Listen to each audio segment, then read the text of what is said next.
सब देख रहे हैं सारा अधिकार।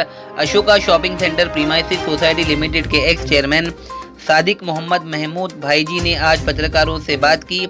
अशोका शॉपिंग सेंटर के सेकंड फ्लोर पर इनका ऑफिस है।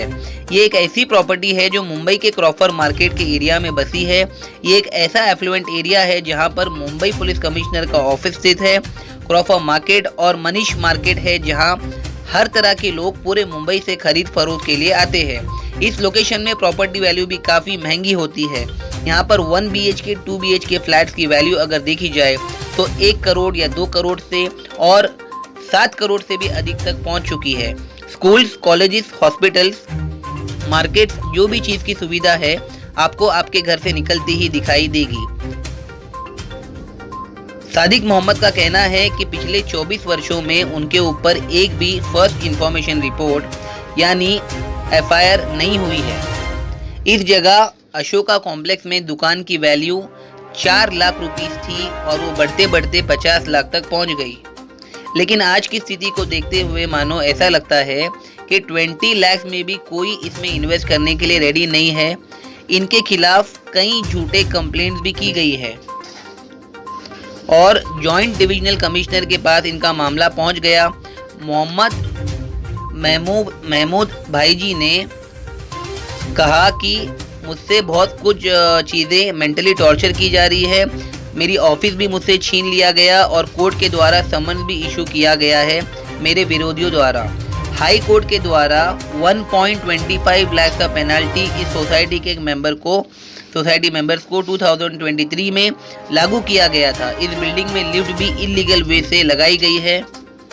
आगे सादिक मोहम्मद महबूब भाईजी ने बताया, पत्रकारों से संवाद किया और कहा कि 3 NC इन्होंने की है। पुलिस स्टेशन में जो लोग इनको हैरेसमेंट कर रहे हैं, कोर्ट के दस्तावेज को दिखाया गया, जो याचिकाएं दाखिल हुई है, जो पुलिस कमिश्नर जॉइंट CP को कंप्लेंट दी गई है, सभी के लीगल डॉक्यूमेंट्स का प्रूफ सादिक मोहम्मद महमूद भाईजी ने पत्रकारों से शेयर किया और कहा कि उन्हें मेंटली टॉर्चर किया जा रहा है, हैरेस किया जा रहा है। कभी उनके सहयोगी अबू बकर, जिनका पार्किंग स्पेस भी इसी कॉम्प्लेक्स में स्थित है, उन्हें दादागिरी की जाती है।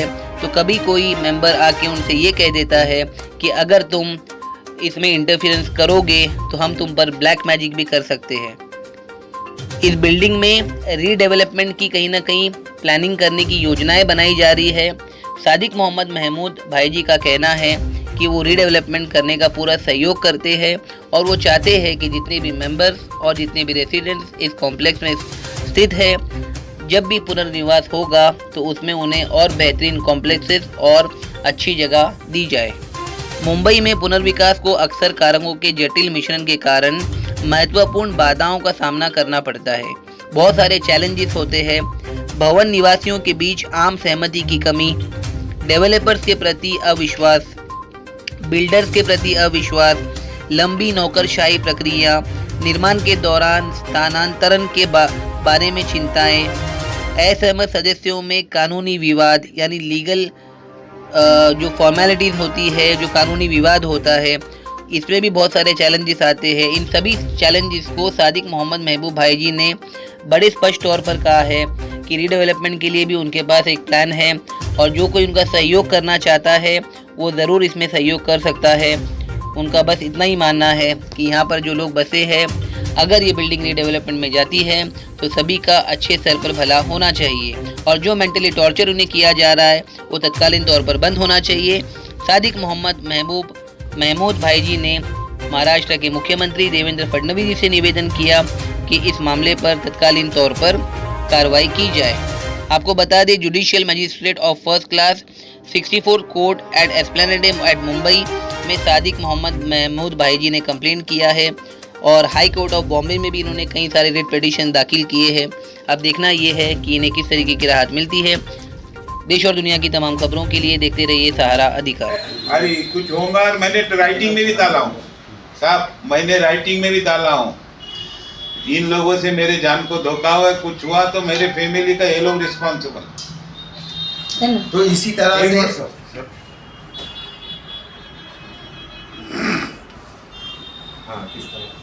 इसी तरह से ये मेरा भी ये आरोप यही है कि मेरी जो ऑफिशियली कार पार्किंग जिसके ऊपर स्लॉट पे मेरा नाम लिखा हुआ है, मेरे पास शेयर सर्टिफिकेट्स है, ये है रसीद है, मेंटेनेंस की रसीद है, ये होने के बावजूद भी वो सबिया मैडम ने इसके ऊपर ये मेरा ओरिजिनल ऑक्यूपेशन अपना ओपन कार पार्किंग का लेटर्स है, ये वो है स्टिकर लगा हुआ है, उसको ये सबिया खान करके लेडी है, उसी ने अपनी गाड़ी लगाई और पीछे काला कलर मार के मेरा एविडेंस खत्म करने की कोशिश ये कभी की है। बात है? ये 3 दिन पहले की बात है। गाड़ी कितने की थी सर?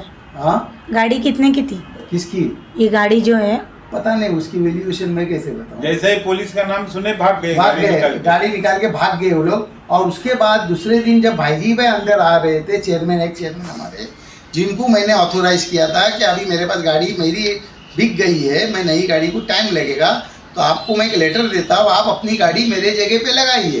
तो फिर उन लोगों ने क्या किया, ये डुप्लीकेट सर्टिफिकेट ऐसी बोमाबोम रूमर्स पैदा कर दी। ये रजिस्टर्ड डॉक्यूमेंट अपना है, एग्रीमेंट है, ये कैसा गलत हो सकता है?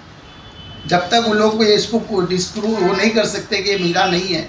उसके पहला मुझे मेरे जगह पे पार्किंग रिलेटिव है वो लगा रहे थे, उनको वो किया।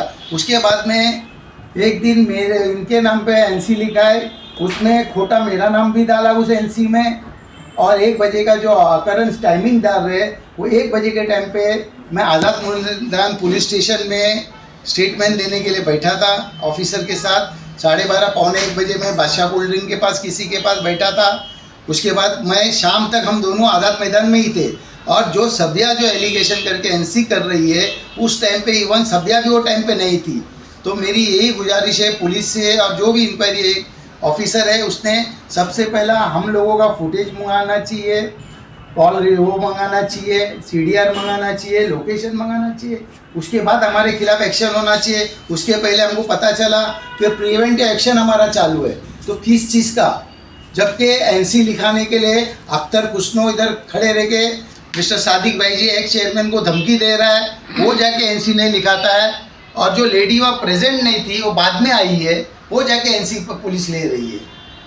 फिर हम डीसीपी साहब के पास जाके फिर वापस बोला है, साहब ये देखो हमारे अगेंस्ट में खोटी कोर्सी एनसी लिखा रहे, जबकि हम प्रेजेंट नहीं है, हमारा लोकेशन था। कल फिर हम जाके जॉइंट सीपी से भी मिले, उनको भी यह बताया कि सर हम दोनों आदमी वहाँ, मैं तो था ही नहीं उधर, एक्चुअली नहीं था। सूत्रों के अनुसार पता चला है कि पुलिस आप लोगों पे ध्यान नहीं दे रही है। इस बीच आप लोग मानव अधिकार में, ह्यूमन राइट्स में पुलिस के अगेंस्ट जाने वाले हो क्या? अभी आगे हमारे जो लीगल एडवाइस जो करेगा उस हिसाब से हम जाएंगे।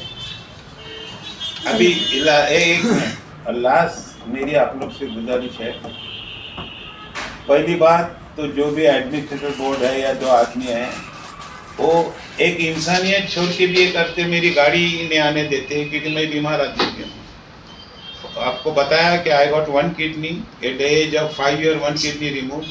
आई am angioplast patient, hypertension, diabetes, वर्टिपोपा।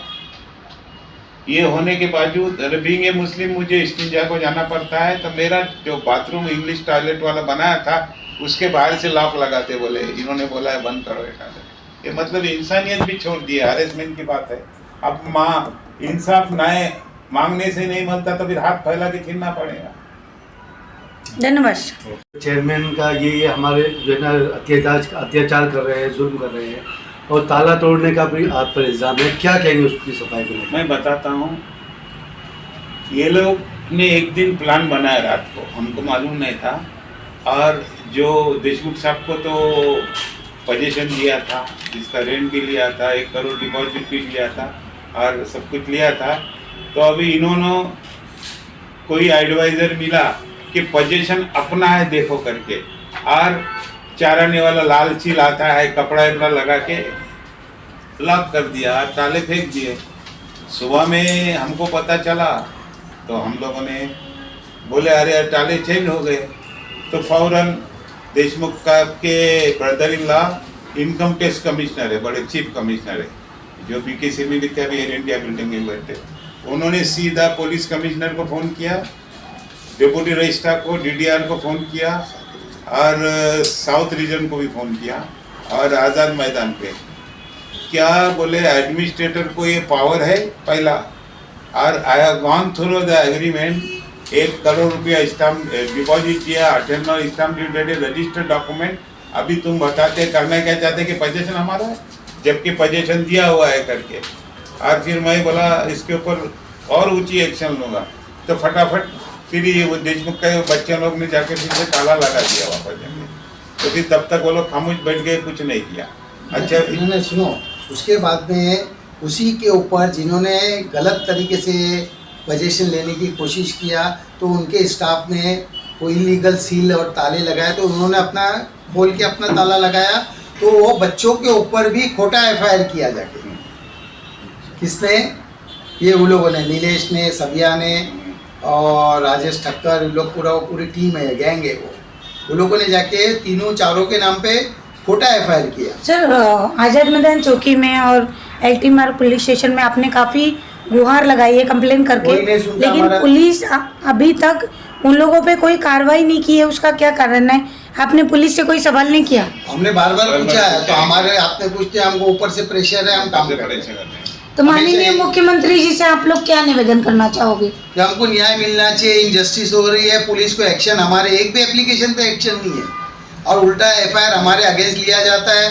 रोजाना हमारे खिलाफ NC लिया जाता है, ताकि हमारे ऊपर चैप्टर प्रोसीडिंग चालू हो जाए, हमको तड़ी बचाया जाए, और ये अशोका का ताबा कब्जा लेके अपना हम डेवलपमेंट करने जाएंगे, वो हरगिज नहीं हो सकता है। विवाद काफी बढ़ चुका है। आप लोग उन लोगों के अगेंस्ट में याचिका कुछ दायर की हो? डाला है, डेप्यूटी रजिस्ट्रार मेघा वाघे के अगेंस्ट में डाला है, जिन्होंने इलीगल ताबा उन लोगों को देने की कोशिश किया।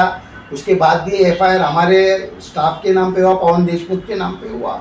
उसके बाद में तुम्हारा ताला खुला। और मेरी दुकान थी, 5 साल से मैं बैठता था, क्या शॉप नंबर 11-12 सेकंड फ्लोर पे। और वो बच्ची अंकल करके पुकारती, मैं भी उसको बेटा करके ट्रीटमेंट, वो आज का टूर लेके जाती, क्या करती क्या मानो, कभी जाती थी बोलती थी अंकल बच्चे अकेले ध्यान रखना, मतलब मेरा नंबर देना कभी भी। तो एक दिन अचानक वो काला जादू बोलते हैं ना, वो अगरबत्ती सी लगा, ये लगा वो करने लगी। मैं बोला कुछ रंग अच्छे नहीं दिखते हैं, तो मैंने दूसरे दिन से लेडीज़ बाउंसर मेरे ऑफिस के बाहर रखा। औरत जात है, कल कुछ भी इल्ज़ाम ले सकती है।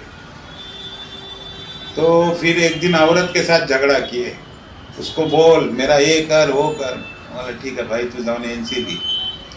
फिर एक दिन दरवाज़ा खोल के मेरे पास जोर जोर से बोलने लगी, गालियाँ वालियाँ देने, कीड़े पड़ेंगे तेरे में इसमें। मैं कुछ नहीं बोला, सीधा जाके 2 NC बताया, तो 2-4 दिन में तो उसको कुछ तड़ी पार का भी नोटिस दिए। फिर उसने माफ़ी मांग के कि ये करेगा। तो क्या किए, हमारा साथी अमीन इब्राहिम था जो सेक्रेटरी था, वो उनके साथ लग गया। और एक दिन मैं ऑफिस जाने के बाद मेरा ताला तोड़े, ताला बदली किया नए। मैं दूसरे दिन सुबह आया यूजुअल, तो मेरे सिपाही ने बोला कि साहब अपने ताले बदली किए। मीडिया से आपकी क्या अपेक्षा है? मीडिया से यह अपेक्षा है कि हकीकत बाहर आवे, पुलिस न्याय करे और गुनहगारों को सजा दिया जाए। धन्यवाद। और ये 4 दिन पहले इसी